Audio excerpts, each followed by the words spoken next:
por mérito. Não é por você vir para a igreja, não é por você cantar, tocar. A salvação a Bíblia diz, pela graça sois salvos.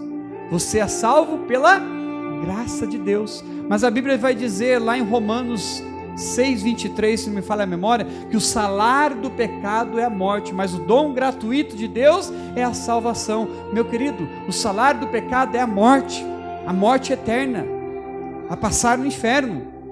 Mas a graça de Deus, o dom gratuito de Deus, é a salvação que Deus te deu, a coisa mais preciosa. Se Deus hoje falasse assim, eu não vou abençoar mais nada, eu vou cerrar as bênçãos do céu sobre a sua casa, sua família. O que Ele tinha para fazer, Ele já fez. Sabe o que é? É a salvação, é entregar Jesus a morrer pelos meus pecados e pelos seus pecados, irmãos. A maior bem é a salvação que nós temos. Amém, queridos? Só que a Bíblia vai dizer que Deus, Ele se arrependeu de ter feito o homem. Ele se arrependeu de ter feito você. Por quê? Porque a terra, o homem, se corrompeu. E a Bíblia diz que nós somos imagem e semelhança de Deus. Agora você faz uma pergunta para mim: pastor, os cristãos, crentes, protestantes, têm sido imagem e semelhança de Deus? Na terra? Na rede social? Meu Deus, pastor, na rede social nem fala. Tem sido imagem e semelhança de Deus vivo dentro da igreja? Aí vamos mais ao fundo, dentro da casa. Você quer perguntar se fulano é crente? É só perguntar para a esposa dele, é só perguntar para o marido, é só perguntar para quem convive, porque ser cristão, ser imagem de Deus dentro da igreja é fácil. Agora dentro de casa, onde tem os conflitos, aí você vê quem serve a Deus, quem é diferente, quem tem os frutos do Espírito ou os frutos da carne. Aí Deus os traz a pesar na balança, irmãos. Todo mundo vai passar pelo dia do juízo do Senhor, e nós iremos ser julgados pelas nossas obras. E a Bíblia diz aqui, irmãos, vamos fugir um pouquinho, lá em Romanos 13:13, vivamos de modo decente. Se você é imagem de semelhança de Deus, você vai viver na terra decentemente. Quem anda com Deus, irmãos, eita Jesus, é tremendo isso. Até o seu andar é diferente, até o seu olhar é diferente, até a sua roupa é diferente. Porque quem anda com Deus, ele não se veste de maneira vulgar, ele não expõe a sua roupa, ele não expõe o seu corpo, porque quem expõe o seu corpo peca e faz os outros a pecar ainda. Então quem anda com Deus, até o seu linguajar é diferente. Porque quem fala com Deus, irmãos, até a maneira de você falar com os homens é diferente. Porque quem ora e quem fala com o Espírito Santo, até o seu linguajar é diferente. Por quê? Porque tem um linguajar do Espírito Santo, irmão. Amém? Vivamos de modo decente, como em plena luz do dia, não em orgias e bebedeiras, não em imoralidade sexual e depravação, não em desavenças e invejas. Ao contrário, revestir-vos do Senhor Jesus Cristo, e não fiqueis idealizando como satisfazer os desejos da carne. Hoje você vê muitas pessoas que satisfaz o desejo da carne. Vai entrar carnaval agora, dia 21, terça-feira. Você vê muitas pessoas que depois, mulheres voltam para sua casa, depois de um mês começa a dar o sinal da gravidez, por ter relação antes do casamento.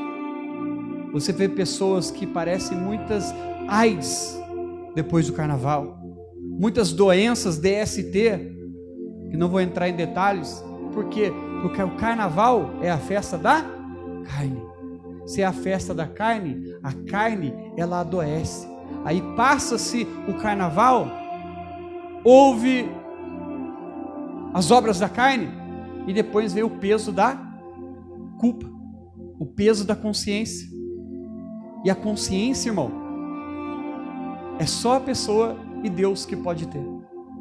Quando cai a consciência da pessoa, ela fica se crucificando, se martirizando. Por que que eu fiz isso? O porquê que eu caí? Por que que eu pequei? Aí vamos voltar lá no primeiro louvor que a pastora entoou, mesmo sendo assim, pobre pecador, Deus te ama. Deus te ama do jeito que você é, irmãos. Só que o peso da consciência, o peso do pecado, ele vem para todos. Por quê? Porque a plantação é certa e a colheita também, irmão. Só que quando você se arrepende, assim como Deus, ele se arrependeu de fazer o homem. Só que a Bíblia diz que Deus achou em Noé um homem justo, um homem reto, que andava com Deus, irmão. Sabe o que Deus quer achar em mim, em você? Um homem, uma mulher reta, uma mulher direita, um homem direito, e que anda com Deus, e que ora, que tem intimidade com o Espírito Santo, e que tem relacionamento com Deus. Por quê, pastor? Porque Deus vai vir para buscar a sua igreja, aquele que ouve a voz de Deus e que coloca a prática, aqueles que colocam a praticidade. Porque ouvir, escutar e sair pelo outro ouvido, irmão, o dia que soar a trombeta, aí a gente vamos trazer para os dias de hoje. Quantos anos já temos anunciado que Jesus vai voltar para vir buscar a sua igreja? Muitas pessoas não acreditam mais. Jesus vai voltar para buscar a sua igreja. Quantos pregadores já ministraram essa palavra? Mas Jesus não voltou ainda, pastor. Dá tempo, meu querido. O ladrão virá, Jesus virá como um ladrão para buscar a sua igreja. Aí veio a pandemia. Quantas pessoas que já se foram nessa pandemia por causa do Covid, ou a morte veio. E aí, pastor, chegou o fim desta vida, irmão. Acabou-se, não tem mais jeito. A Bíblia diz que morreu, segue-se o juízo. Morreu, acabou, irmão. Não tem segunda vez, não tem reencarnação, não existe isso na palavra do Senhor. A Bíblia diz que morreu, segue-se o juízo. Aí tem pessoas que falam assim: ah, mas o fulano apareceu para mim, o ciclano apareceu para mim. Eu quero dizer para você uma notícia, meu querido: não aparece nunca mais, irmão. Não existe isso. Quem aparece é o cão, irmão, é o diabo. Sabe por quê? Morreu, acabou, irmão. Aí, eu vi o fulano, eu sonhei. Sonhar uma coisa, agora ver, falar que o fulano voltou para puxar a perna, já viu isso daí? Morreu, agora vai puxar minha perna. Não, irmão, morreu, acabou, irmão. Ninguém puxa essa perna, não, irmão. Jesus que vai vir para buscar você e eu no dia do arrebatamento da igreja, amém, irmãos? Só que nós entendemos uma coisa, que a pessoa morreu, acabou para ela, não tem mais esperança. Aí eu quero trazer para você: o que você tem ensinado dentro da sua casa? Os teus filhos, os teus parentes. Um dia vai chegar o dia dele, um dia vai chegar o dia dela, porque a morte é certa como a idade chega para todos, não chega? Você acha que vai ficar com esse rostinho bonitinho até o fim de sua vida? Esse cabelinho bonitinho até o fim de sua vida? Vai chegar o dia que você vai envelhecer, vai chegar a idade para todo mundo, e ninguém escapa, irmão. É assim como a morte vai chegar para todos, e ninguém se escapa. Mas que nós não venhamos a ter medo da morte. Por quê? Porque morrer com Jesus, andar com Jesus, a Bíblia diz que nós iremos a passar a eternidade com Ele, irmãos. Sabe o que isso significa, irmão? Passar a eternidade com Jesus, irmão. Não é gostoso você vir para a igreja, ouvir a palavra, adorar a Deus? Que gostoso louvor, e adorar a presença de Jesus. Agora você imagina você morar no céu com Jesus, irmão. Se não é gostoso a gente sentir aquela presença gloriosa, aquela paz. Agora você imagina você estar no céu, irmão. A presença do Deus real, vivo, está com você lá no céu. Nós participamos da ceia do Senhor. Só que o Senhor Jesus, Ele vai servir você, irmão, no céu. Aí eu quero dizer para você, irmão, vale a pena você passar as lutas aqui nessa terra? Vale a pena as humilhações? Vale a pena as tristezas, às vezes, que você passou? Os sofrimentos que você passou? Assim como Jesus também passou, você vai ser perseguido. Assim como pisaram em Jesus, como cuspiram em Jesus, como humilharam Jesus, você vai ser humilhado. As pessoas vão olhar para você: cadê o Deus que você serve? O Deus que você serve é aquele Deus que anda com você. Não é o Deus, é o seu pastor, não, irmão. É o seu relacionamento, é a sua intimidade com Deus, é a sua proximidade com o Espírito Santo. Aí eu quero dizer para você, vai valer a pena, meu querido, sabe por quê? Porque naquele grande dia vai ter um banquete que Jesus vai te servir, irmão. Só que ainda que as pessoas do mundo não acreditam, pessoas que às vezes acham que a sua religiosidade vai levar ela para algum lugar, e as pessoas olham para mim e para você, você é louco, você é doido. Ô irmão, é somente aqueles que são apaixonados por Jesus e que crê nessa palavra que nós estamos pregando nessa noite e que crê que um dia vai se acabar tudo, mas eu creio na palavra de Deus porque um dia um homem cheio do Espírito Santo chamado Noé pregou e o povo não acreditou e ele foi lá, construiu a arca. Aí eu quero entrar aqui nessa mensagem aqui, e a Bíblia diz que para Noé, constrói a arca, mas passe betume por dentro e por fora. Sabe o que Deus está dizendo? Você tem que ser o brilho do Espírito Santo por fora e por dentro. Sabe aquele pão cru? Aquele pão que você põe para assar, por fora está bonito, você vai partir ele tá por dentro está cru.